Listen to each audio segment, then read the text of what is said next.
A very warm welcome to St Paulinus Parish Church on this, the 9th Sunday after Trinity. Gospel reading this morning comes from the Gospel according to St Matthew. Immediately after feeding the crowd with the 5 loaves and fish, Jesus made the disciples get into the boat and go ahead to the other side, while he dismissed the crowds. And after he had dismissed the crowds, he went up the mountain by himself to pray. When evening came, he was alone. But by this time the boat, battered by the waves, was far from the land, and the wind was against them. And early in the morning he came walking towards them on the lake.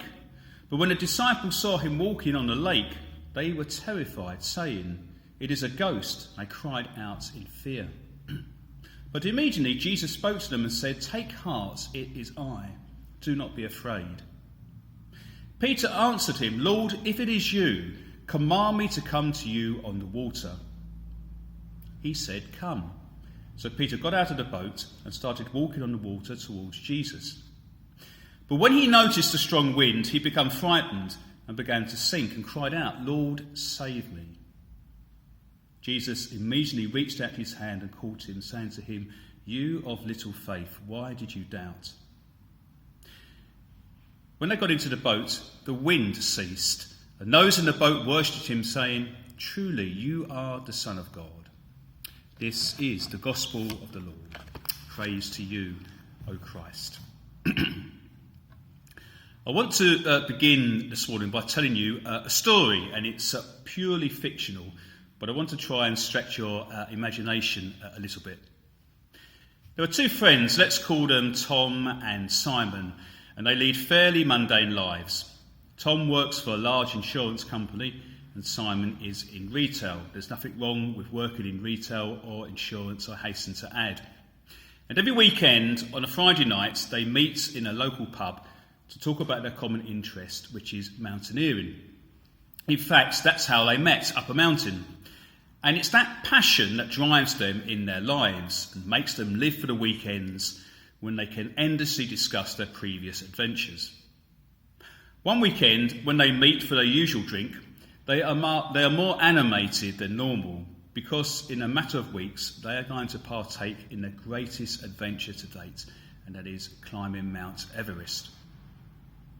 And just to give you a little bit of an insight of the task that awaits Tom and Simon, here's a little bit of blurb I downloaded from the internet. The name Everest is enough to send shivers down some people's spines, and for good reason.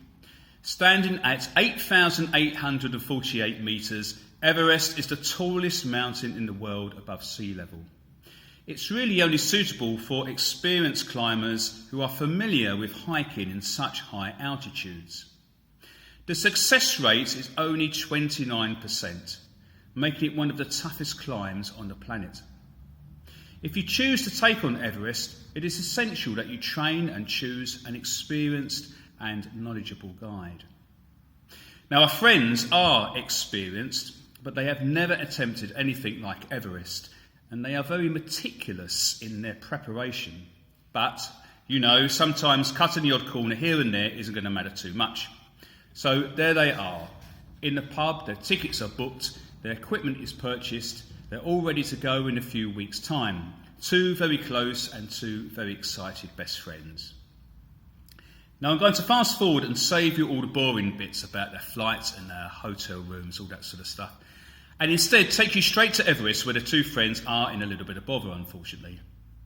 You remember I mentioned that they were partial to cutting corners. Well, they didn't exactly invest in the most up-to-date navigational equipment, and now they are lost, and in a couple of hours it will be dark, so they need to make it back to camp, and they need to do that fast.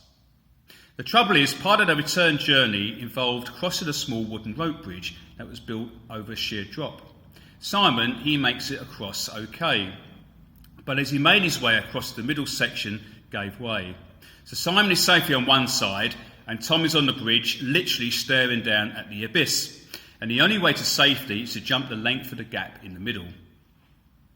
Simon reaches out his hand and asks Tom to jump, but Tom is racked with fear. He knows the only way to safety is to take that jump, and he knows that the night is drawing in fast.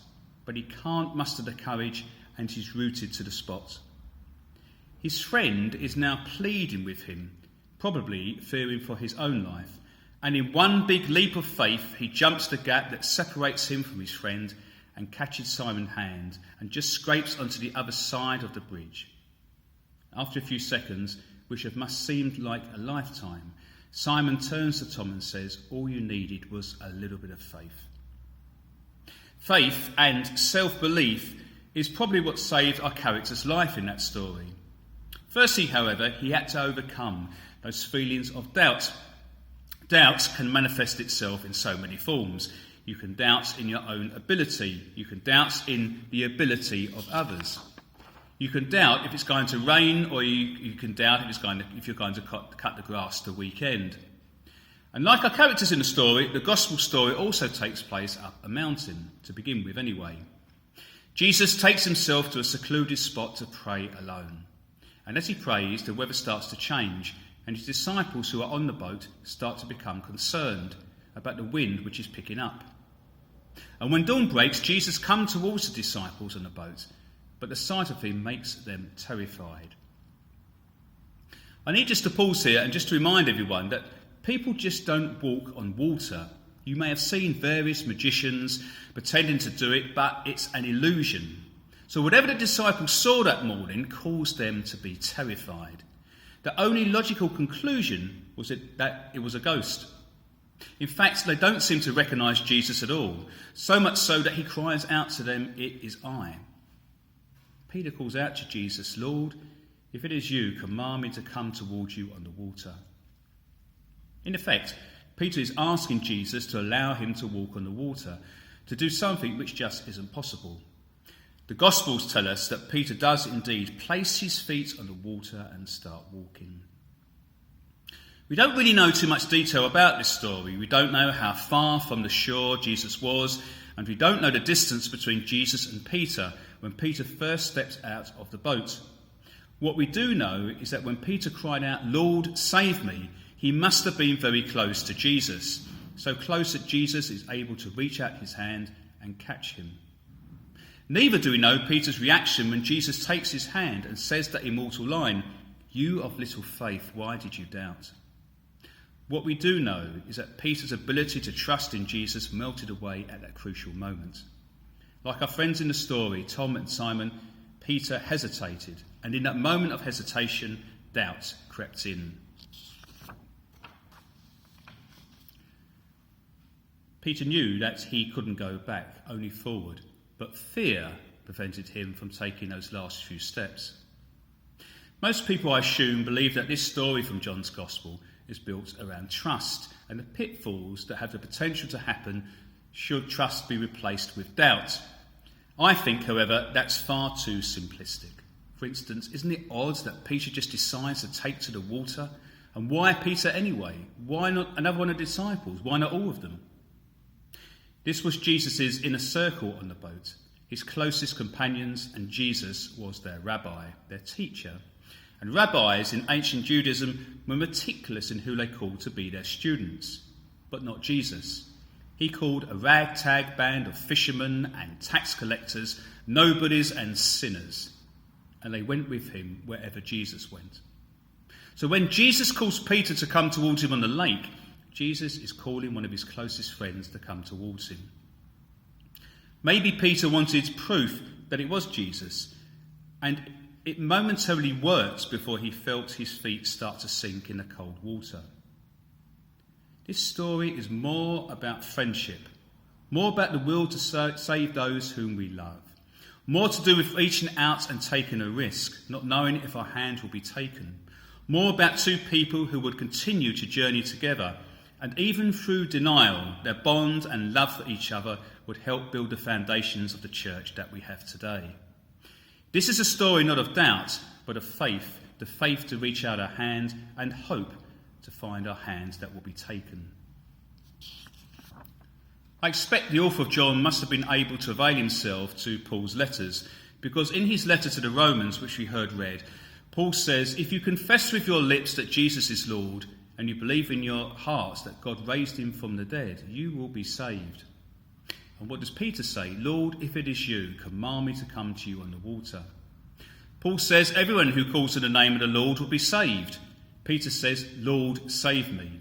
And finally, Paul, who's quoted from Isaiah, says, how beautiful are the feet of those who bring good news. And one can only imagine what those disciples felt when Jesus, with his feet upon the water, walks towards them and calms the winds. The Christian faith is a heady mixture of faith and doubt and love and reaching out your hand in the hope that Jesus will take it. It's like walking over a treacherous sea. Sometimes it's as still as a mill pond. Other times it's like a storm that has whipped up the waters. Faith is the ability to steady ourselves through the more troublesome times. And while doubts may inevitably creep in, so too is the one that through his love and genuine concern is able to reach out, that we may take the offer of his hand and hold on tight.